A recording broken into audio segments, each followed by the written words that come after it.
Hey folks, welcome to Dry Fire Monday. It's Neil. You usually see John doing this, but I've been working on a little bit of a project lately, and we want to share that with the rest of you. And we've done it in a way that we've done it with a group of folks, and we finished that up now.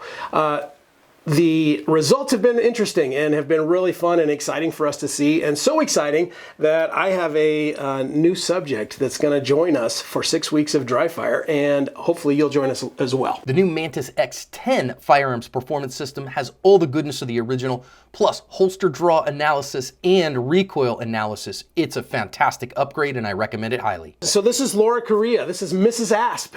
You've probably seen her a few times on some of the other videos here and there. Not crazy about being on the camera? No, but okay.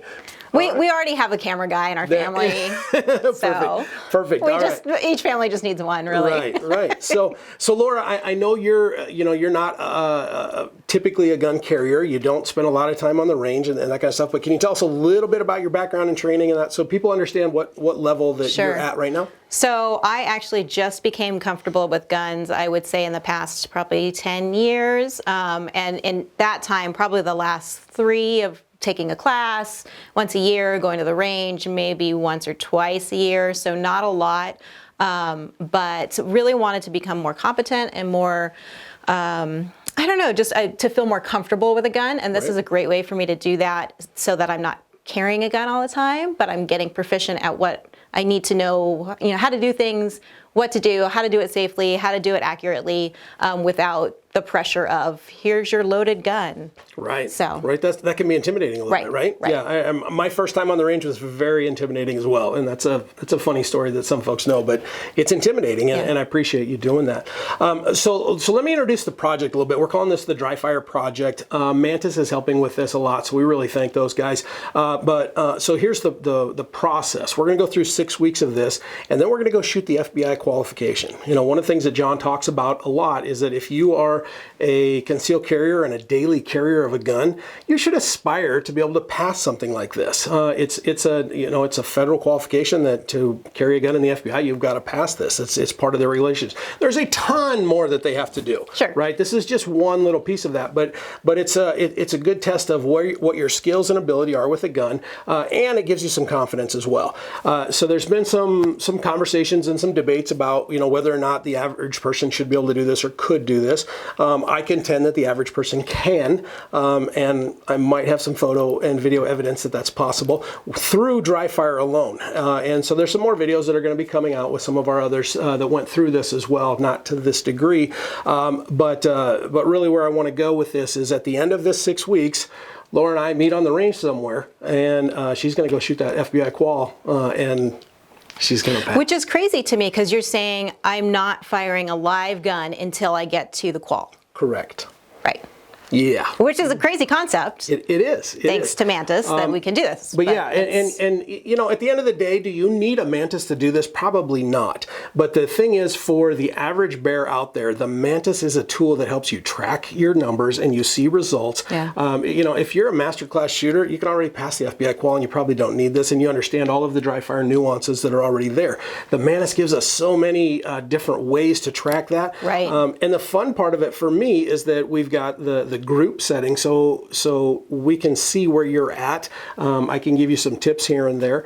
Now one of the things that I'll tell you is, as I went through this with the other folks, we focused on safety first, and we always do that when we're handling guns, right? Safety is the number one thing that we're focusing on, and we did not focus a ton on perfect grip, perfect stance, perfect all of this.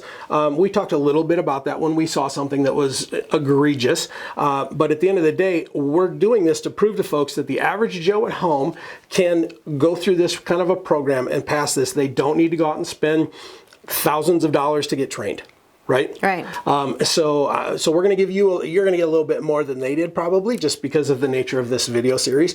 But this is designed so that the average Joe at home can follow along and pass this. Cool. Sound fair? I'm excited. All right. So the first thing that we already did off camera is we've got a gun here that we've cleared and checked cleared. We've also loaded the Mantis app on Laura's phone. This is your phone? Yes.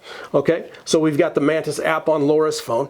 And I'm going to give you a real quick brief on what we do with the sights and the grip and the trigger, because that's really the 3 things that you need to pass. Okay, so clear gun, You want to go ahead and check that? So one of the things that we do as we clear this, and a lot of people do, is you reach in there with that pinky and you touch that. And the reason, and then you reach in here, so we confirm that there's nothing in the magazine, there's nothing in the chamber. And the reason we do that is because as gun people, we tell people, look at this and they say, is that a clear gun? And mentally we're like, oh yeah, that's clear. And sometimes we don't even focus. So if you reach in there and touch that, stick your finger in there, you know that that's an unloaded gun. So there we go. So unloaded gun. So the very first thing that we've got to do to be able to get shots down range is get this thing sighted and triggered. But to be able to do that, we have to grip it, right? Now this is a VP9SK, so it's a little bit small for Neil's hand, but it's going to fit you perfectly, right? So the way that we grip this thing is we get the top part of the gun here right into our hand as much as we possibly can. Always register that finger high, and I always tell people, exaggerate that when you're in training, so when the worst day happens, you're going to be in a good safe. Okay. If you're down here, I know that some people are okay with this, but if you're down here on the trigger guard and something scares you and you jump and that goes off, that's a bad day, right? We don't want that.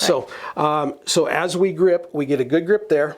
I like the thumbs high, and then I come in with my other hand and I clear all of that up. So you can't see any gun in there. If your thumb rides on the side of the slide here, you're not going to feel it. It's not going to hurt. Okay. I just shot a little over 1,000 rounds this weekend through my gun, and you can see my thumb has no damage. Right. So your thumb riding right there is not going to hurt anything. Okay. And then as we push out, we bring the gun to our eyes, not our eyes to the gun. So if I go like this, they call that tactical turtling, and there's a lot of different things. The hunching over. Yep. And it's, it comes from the hunters, it comes from some military stuff with rifles and that kind of stuff. But if you look through the middle part of your eyes, you have the best sight, best line of sight, right? And if you move your head and the gun together, you've got two different things moving. Right. And as you do that, you're gonna have to do this to find it. So if we practice good, we'll talk stance and all that kind of stuff as well, but we get our stance, we bring the gun to our eyes, and then we find our sights, and then we put our finger on the trigger, we find our sights again, and we pull that thing just as slowly and precisely as we can without letting the front sight move. Okay. To reset the trigger, you only got to pull it back about that far, and that trigger is reset again. You can see, so you don't have to sit here and you don't have to rack that thing. And I see that in dry fire a lot. People, they spend the whole time that's a lot of extra energy. Yeah. And then the last thing I'll tell you, as you grip this, you have to grip this in practice like you would on the range. Because one of the tendencies and the things that I fell into was I came out and I can score very well with the Mantis, right? And if you hold it nice and loose and easy, just a good little grip, you can get almost a perfect score on the Mantis, but you're not learning anything. Right. So one thing that you have to focus on is make sure that you're squeezing that thing like you would be if this gun was going off.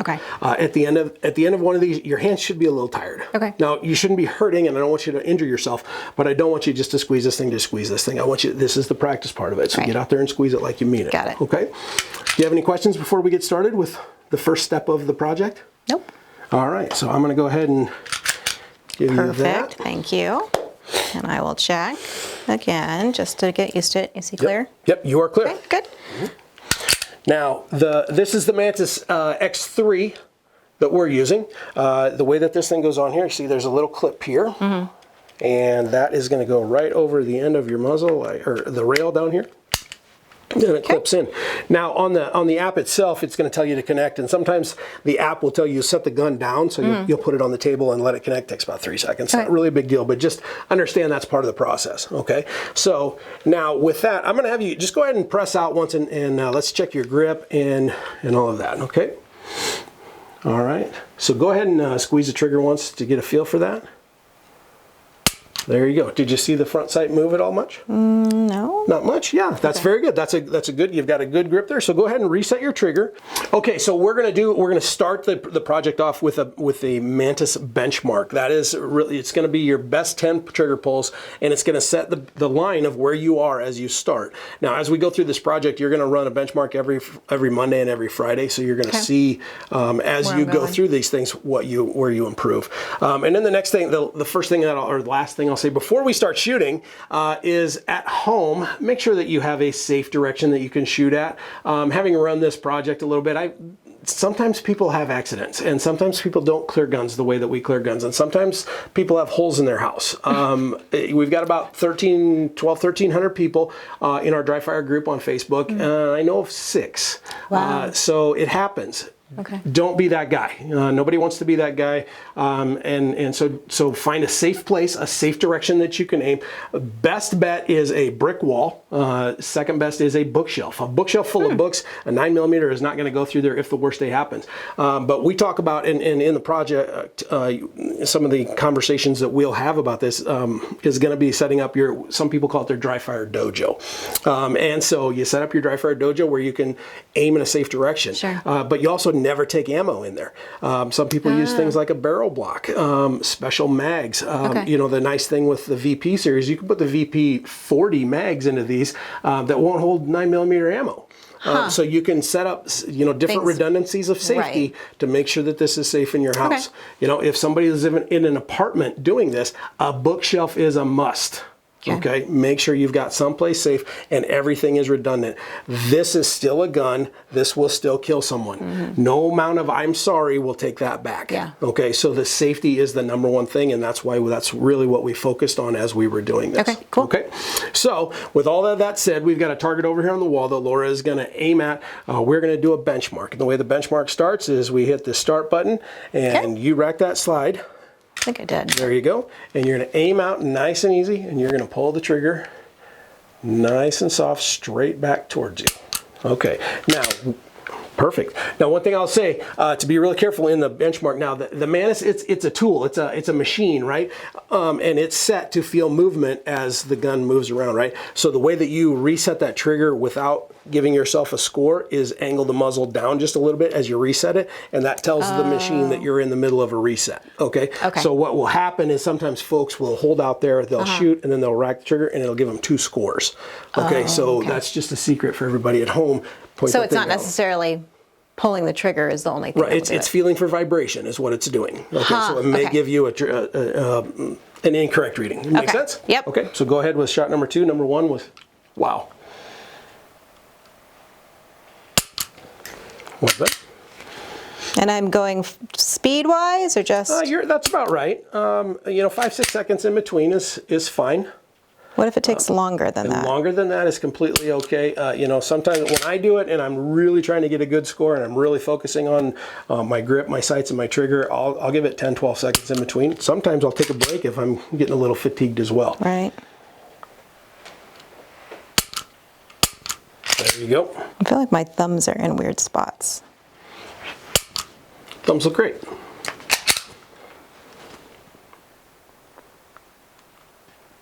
I feel like that was off. Is that off? Maybe. Maybe.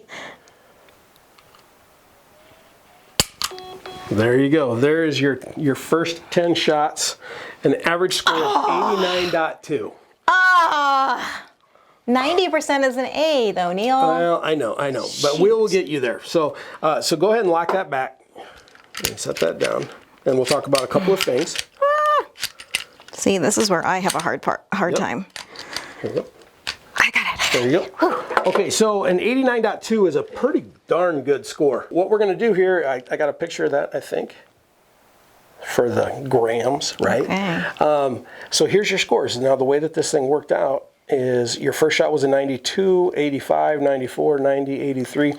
The one that you thought was bad was a 77. What did you think was bad?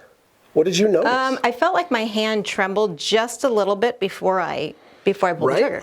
Now, so a high-end shooter gets that in a lot of cases, right? And we can get that as beginners as well. But here's the cool thing with the Mantis here. So that was our number, 9 shot. Now with the Mantis C-Watch, I can go and see that. Here's what your muzzle did. And you caught it just right? You felt, Yeah. you're like, oh, that wasn't good. It's going to give you a reference point to say, yeah, you're right, it wasn't. For a lot of folks that aren't going to catch that, it's going to help them define that as well. Okay. And you'll explain what all the little squiggles and colors and everything means? Yeah, Okay, so great. as you watch that, the blue is what your muzzle does right before it breaks, the yellow is as the trigger breaks, and the red is your follow through. Okay. And really what we want is we want one dot. But at the end of the day, we are a moving living being. There's our heart, our lungs, all of that kind of stuff is moving it. So to hold perfectly still is not realistic. It's Right. not going to happen. So some people call it a sight picture, others call it a sight movie. I really like the sight movie thing. I don't know whose that is. That's not me. I don't come up. I'm not a very original guy. I just take other people's stuff and try to give credit where I can. But the sight movie is really what it is. Your sights are going to kind of move around a little bit because you're a person. Right. Right? You know. And so it doesn't matter necessarily if I start at 98% on this or 60%. Right? I mean, Right. is this each person is really just focusing on how they're improving? Exactly. Okay. And so the very first time I shot a benchmark was a couple, 3-4 years ago. My first benchmark was in the 70s. Okay. The first time I did it. Now there was some guy that was jacking around behind me, making a lot of noise and laughing and giggling, and we were having fun. Idea who that But yeah, some people do that. We have a really good time. It shows, right? But that was my first benchmark, and that's what. And I immediately saw, here's something that's going to help me, and went home and went to work. And there's not much debate who shoots the best benchmarks anymore. So anyway, so back to the project, okay? So now we've got a benchmark, we have a starting point, we know where we are. So for the rest of this week, I want you to spend about 10 minutes a day in dry fire. Now on the app itself, it's going to be in the open training. Okay.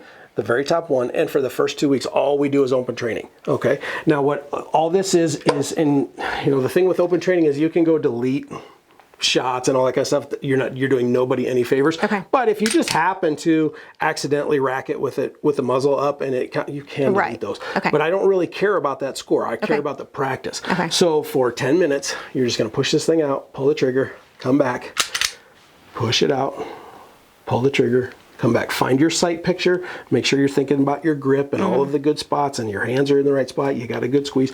Now, one thing that we saw in the first group of projects, some folks would, in 8 minutes, could pull the trigger 150 times. Right. That's really moving.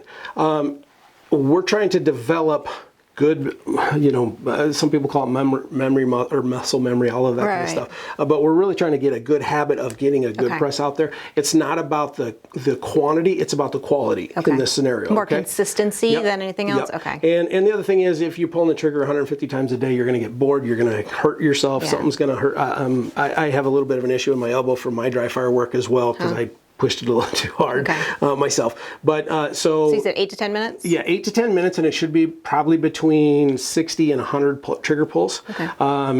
Everybody's a little bit different. Everybody's going to go a little bit less, but I wouldn't want to go much less than 60 trigger pulls a day. We don't need to go much over 100. Okay. So for you, Laura, technique-wise? Technique-wise, I think you're in a good shape because you've had a little bit of training. You understand the safety sides of things, and you understand some of the mechanics of that. Right. I would look at your feet and make sure that your feet are where you want them to be. Okay. Which is? I like that support foot forward just a hair. Everybody's a little bit different. When you're a little bit smaller, sometimes they put that foot back a little bit. So those kind of things. Okay. But really for these first couple of weeks, I don't even care so much about that. What I care about is getting this thing out there, getting that muzzle as still as I possibly can as I pull the trigger. And I'm really I'm trying to figure out what's going on right here in my trigger finger to make sure that thing is pulling that straight back without this moving whatsoever. Okay. Okay, so the muzzle downrange at the target, not moving. Does that make sense? Okay. All right. 10 minutes a day. 5 days a week? 5 days this week, and then we'll do the same thing next week, and then you get a new thing, and we'll start. And through the project, we're going to add some strong hand only. We're going to add some weak hand only. At some point, we're going to add coming out of a holster, because that's something you've got to know how to do, right? Yeah. We're going to add a reload in there that teaches people how to reload. And, on John's videos, what is it? 3 times he's seen a reload on video. And however, he's seen it 3 times. Right. So at least you need to know how to do it. If you're going to take a class, you're going to do a lot of reloading. You better know how to do it. And to pass the FBI qual, you got to reload. Yeah. So this is just to recap, this is a great option for somebody who is a fairly new shooter to intermediate and wants to get better with their accuracy, with their timing, more proficient at handling a gun. Right. Anything else? Did I miss anything? No, that's it exactly. The whole point of this is what dry fire can do for folks. And the challenge is there's people out there that can pass quals and can shoot things all day long, but the vast majority of us can't, and we don't know that. And if we don't do the work, we don't get the benefit. And so through this first project, we had 11 that started. Okay. Only 6 did the work. Interesting. only 6 passed. Okay. So so it doesn't make you a bad person. It doesn't mean I don't love you. It doesn't mean that you're not welcome to come on the range with me or anything along those lines. It just means that those that do the work get the benefits. All right. And so we're going to get a good straight muzzle shot down there. Let's The do work it. passes.